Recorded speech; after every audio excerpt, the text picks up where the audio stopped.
If one day we discover that life exists on a planet near Earth, that day could mark not only the greatest moment in the history of science but also the beginning of the most terrifying chapter for human civilization. In this video, we'll embark on a journey into one of the most complex questions of the cosmos: are we alone? And if not, why don't we see anyone else? From NASA's Perseverance rover to the theory of the Great Filter, join us as we uncover secrets that could forever change humanity's future. What if the discovery of a single microbe on Mars doesn't bring hope but signals the downfall of civilizations? What if the cosmic silence isn't due to the absence of life, but because no civilization has ever survived long enough to make contact? Ahead, we'll explore theories that may bring us closer to answers and send chills down our spine. The detection of life on a planet close to Earth could be the greatest discovery in human history and at the same time, the most alarming sign of a dark future ahead. Last month, NASA held a press conference where the Perseverance rover team made an exciting announcement: the clearest signs of life we've ever found on Mars.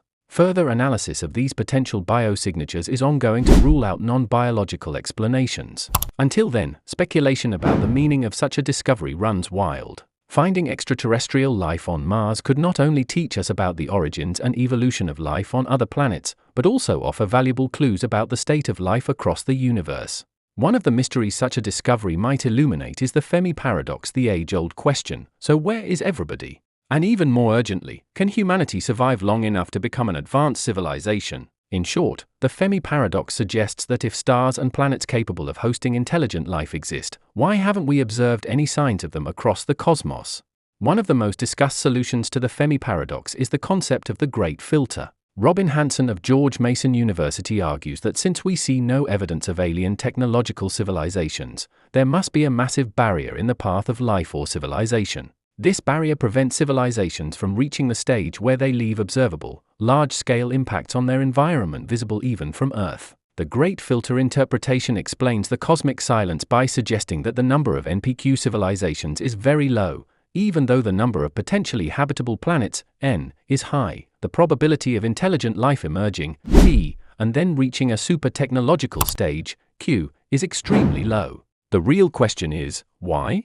Is the emergence of life itself difficult? Or the transition to multicellular organisms? Or complex beings? Intelligence? Or do intelligent civilizations destroy themselves before making contact through war, unknown physics, or even artificial intelligence? What barrier, what great filter stands in our way? What Martian life tells us about the universe depends heavily on the type of life we find. If Martian life is related to Earth, it could support the idea of panspermia, the transfer of life between planets, and suggest that Earth and Mars are part of a shared biosphere.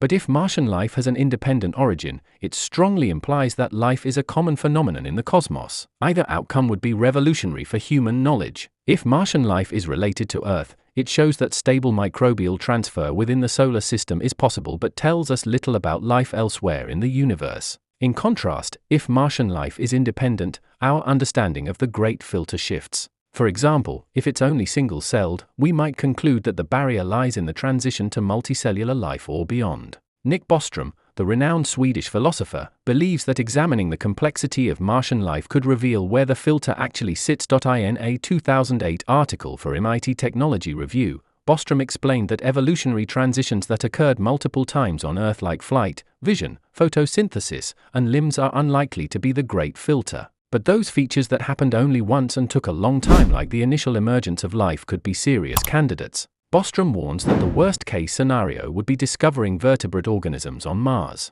because in that case, the Great Filter would still lie ahead of us and likely spell the doom of human civilization. According to him, such news would be the worst headline in the history of newspapers. Until then, we await further analysis of Martian biosignatures. Though philosophical, statistical research has also reached similar conclusions to the Great Filter theory. For now, hope and fear coexist. Either we're on the brink of a cosmic revolution in understanding, or we're about to uncover our place in the fragile path of civilization.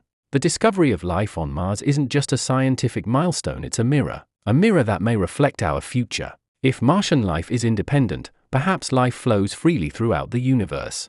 But if it's complex, the Great Filter may still lie ahead. And if that filter is what destroys civilizations before they flourish, then the silence of the cosmos may be a scream we've yet to hear. Share this video with anyone who cares about the future of humanity, the pursuit of knowledge, and the mysteries of existence, because this story isn't just about Mars. It's about us.